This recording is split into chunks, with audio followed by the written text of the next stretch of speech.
Welcome back to our series on probability theory. I'm Mark Ledbetter. This is lecture video 31. We're doing part 3 of the gamma distribution.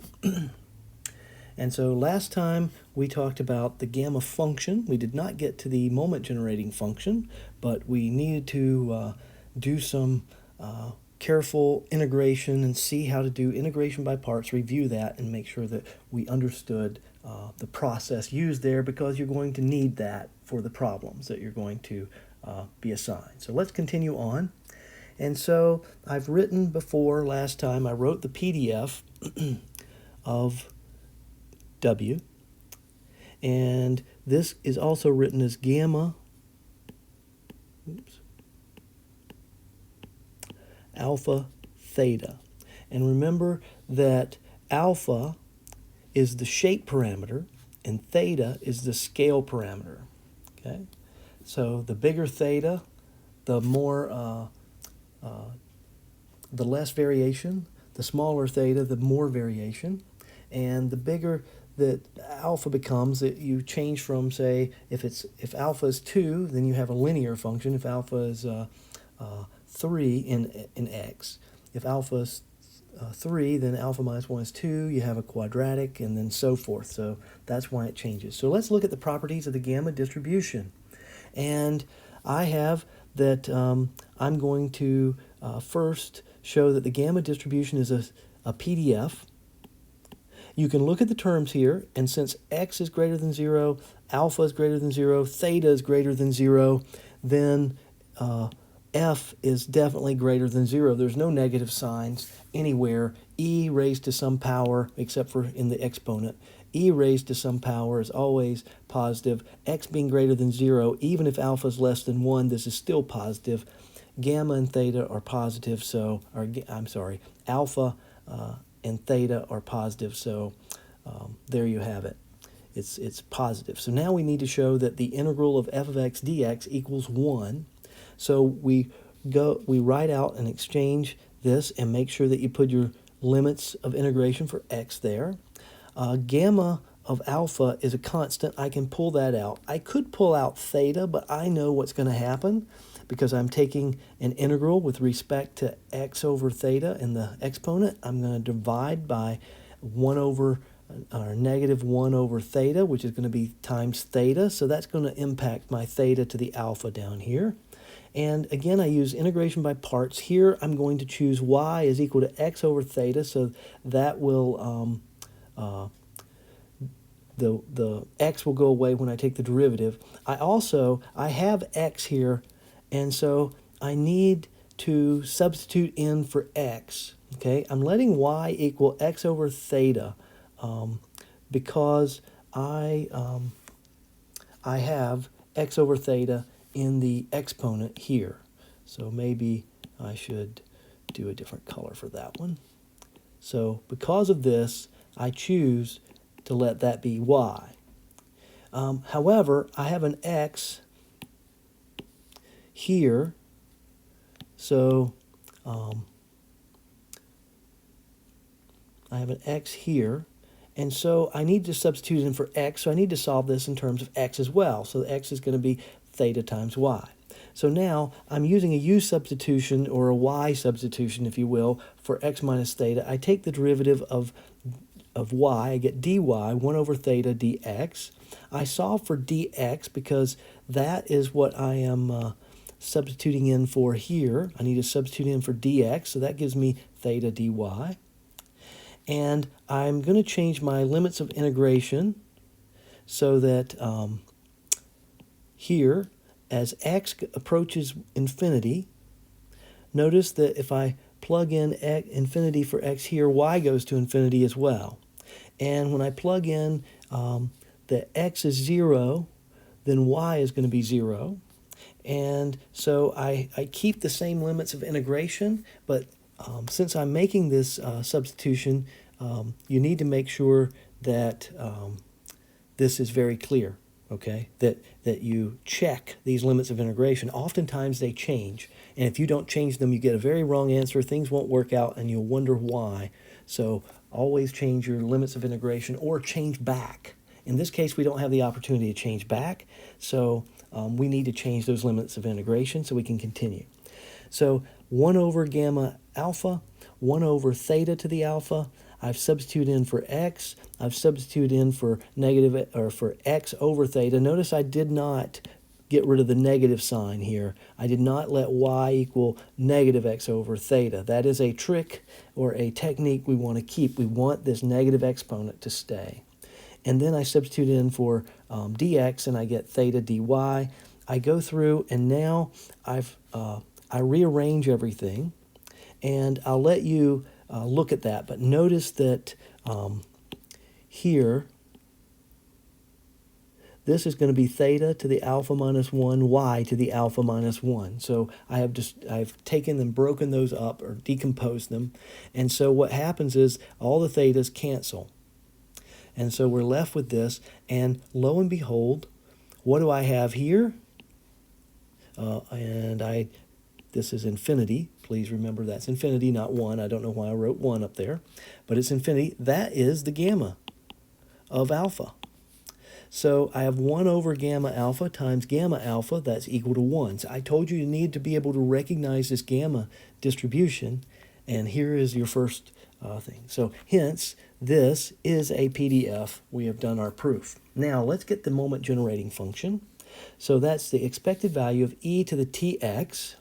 And so I'm going to plug in e to the tx f of x, right? So in the integral. And, oh, yeah, that's f of x. And then dx, okay? I'm going to pull the constants out to the front. So these don't have anything to do with x, so I'm sending them out there. And then I'm left with this expression here. And I have x raised to a power times e, and I know that I'm going to have to use integration by parts there.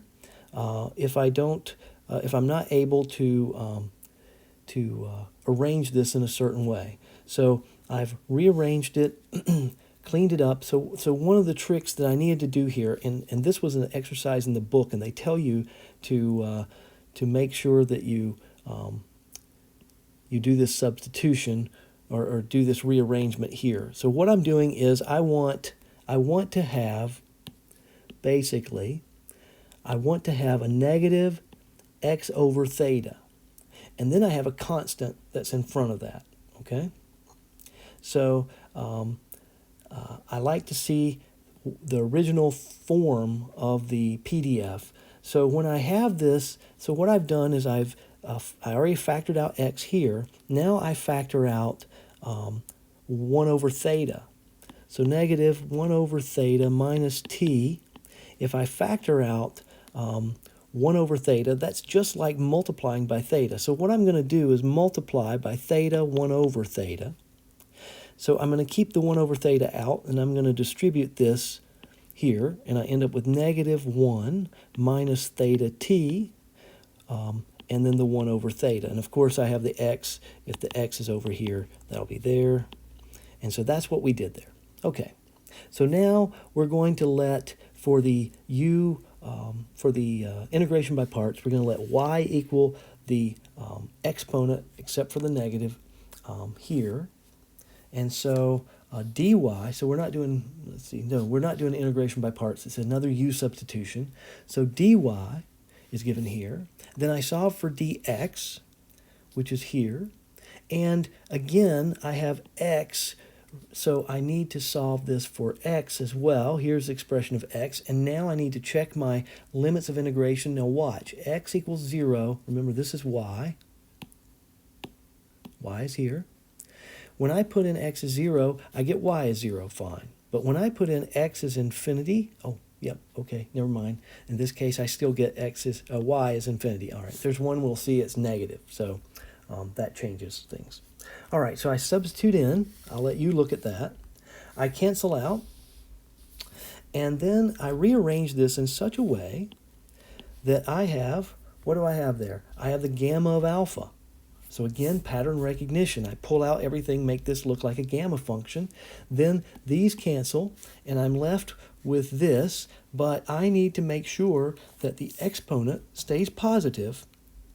And so by writing it, where is it? Writing it this way up here, by writing it this way up here, I know that x is positive, theta is positive, so if I want this whole thing to stay negative, this whole exponent to stay negative, then this part has to be positive. So I set that condition here, 1 minus theta t is positive, solve for t. T has to be less than 1 over alpha. That's the end of our proof. So here is our moment generating function. Notice I wrote it to a negative exponent, and I included the condition for t. That's actually makes it a whole lot easier when you take the derivatives. You don't have to use the quotient rule. You can just use the, chain rule. So it's a lot easier to take the derivatives there. So that's our moment generating function. Let's find the mean and the variance. So, we're going to leave that proof for homework. So I am going to tell you that the mean is alpha theta. The variance is alpha theta squared. And now let's look at the shapes of the graph for various theta and alpha. So let's look at alpha. What happens when alpha is less than 1? It looks like an exponential distribution, less than or equal to 1. So when it's equal to 1, we'll see something shortly, what happens. And when alpha is greater than 1, we have this skewed distribution. This is skewed to the right, or positive skew, okay, for alpha greater than 1. Now for theta, remember I said this was the scale. We don't really change the shape. Here we've changed from a exponential looking straight down to a hump or a skewed unimodal. No mode. There's no mode here, really, unless you want to consider 0 that, but that's really, I guess it could be considered the mode. But here we have a unimodal the whole way. So we're basically assuming that alpha is greater than 1 here. So when theta is less than 1, so between 0 and 1, we have a sharp peak, and as theta increases, I was wrong before. I said it as theta increase we got smaller, but it doesn't. It gets bigger. So I forgot that we also have theta in the denominator of the whole function. So as theta gets bigger, we get more spread out. Okay. And so let's do an example. The number of customers per hour arriving at a shop follows a Poisson process with mean 20. You've seen this before. But now I've changed the conditions. If our units are minutes, then we have 20 over 60 minutes, mean of 20 per hour, so that's 20 per hour or 20 per 60 minutes, so it's going to be lambda is 1/3. And remember that theta equals 1 over lambda is going to be 3. All right. So A, what's the probability that the second customer arrives more than 5 minutes after the shop opens for the day? So this is not the first, so it's not an exponential. This is the gamma. So let x be the waiting time. This is really important. Define your random variable so we all know what it means, and you know what it means. Waiting time in minutes until the second customer arrives. So x is going to be gamma 2, 3. So I've told you that theta is 3. We did that here. And 2, this is the second customer, so that's alpha. And so I want the probability that x is greater than 5. So we're going to have to do integration by parts, x greater than 5, so 5 to infinity. And we plug in for theta, 3 squared. Gamma is 2. Gamma of 2 is the 1 factorial, so that's going to be, and that's what we have here.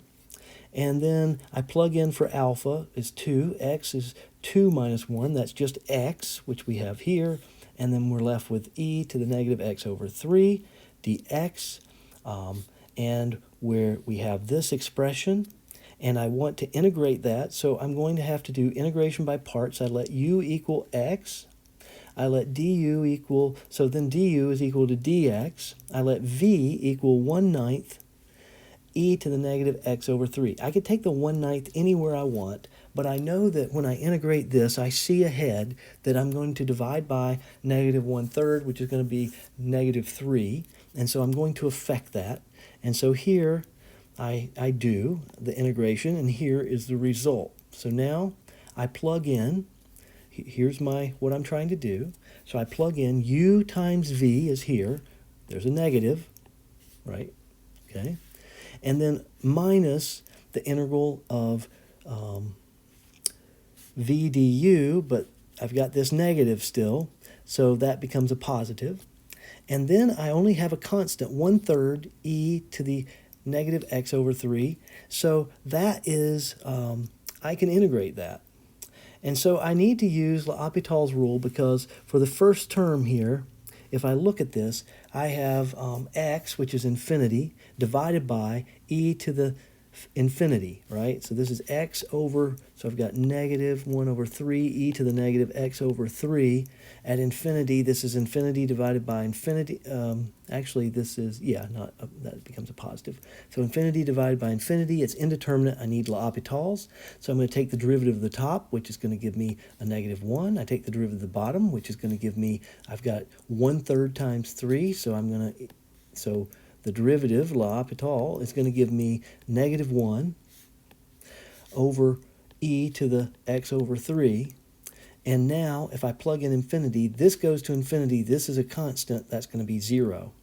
You have to show that work to get credit. Okay? So I end up with this, and then that's for x equals infinity. For 0, I get this. Or actually, 0 is 0 because I have a x out here, so that I should have put plus 0. And then we have our, oh wait, it's not 0, I'm sorry, we plug it in 5. That's why I don't have a 0 here, because we plugged in, the lower limit is 5. So we plug in 5, and then we get this here, and then we integrate this portion first.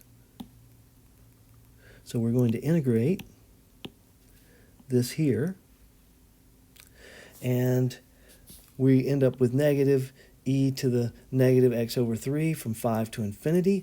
When I plug in infinity, 1 over e to the infinity, so 1 over infinity is 0, and then I have the 5, so there's my 0, there's the 5 plugged in, minus 0, and again here for the second term, because remember I'm using L'Hopital here, and then I have this, and so that gives me 8/3 e to the negative 5/3.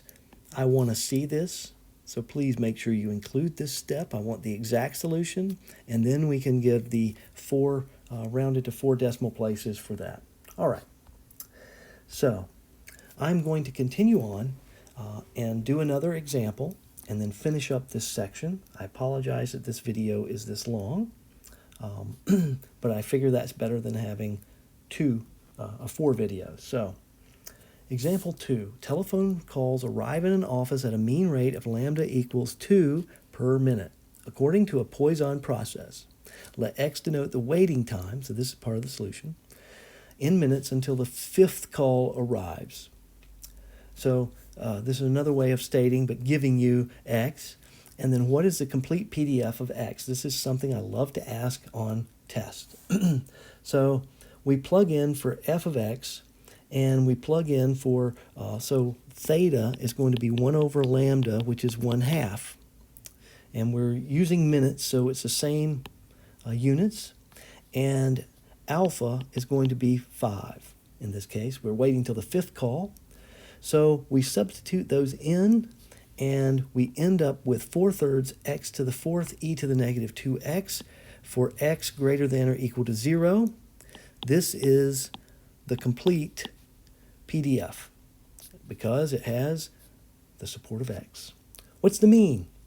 Well, easy. Alpha, theta. Plug in alpha, plug in theta. I get 5/2. I do like the fractions. This gives a nice decimal, just 1 decimal place, so that's okay, 2.5. The variance, alpha theta squared, so this is 5/4, which is also 1.25. What is sigma? Now in this case, yes, I have this, but I don't know how many of us know what that means in our head. So it is definitely better to have the decimal there. So if I ask for sigma, unless I tell you to leave it as a fraction, you may evaluate it, all right? So the last thing is, what happens when alpha is equal to 1? So we plug in for alpha, And notice that theta to the 1 is theta. Gamma to the 1 equals 1 minus 1 factorial equals 0 factorial equals 1. X to the 1 minus 1 equals x to the 0, that's equal to 1. And so I'm left with 1 over theta, e to the negative x over theta. X is greater than or equal to 0. So x in this case would be an exponential. So x gamma 1 theta is equal to exp theta. All right, that is a relationship you want to know. Okay, remember to scan in and upload your lecture notes before midnight, the date listed on the course calendar. Hope you've updated your distribution list. If you have questions, come to virtual office hours. If you can't, email me, and I will be happy to help you, but you need to send me a picture of the problem and a picture of your work so I can see what you're thinking about and see what the problem actually is, because I don't have them memorized. And I hope you will keep yourself safe, and we will see you next time.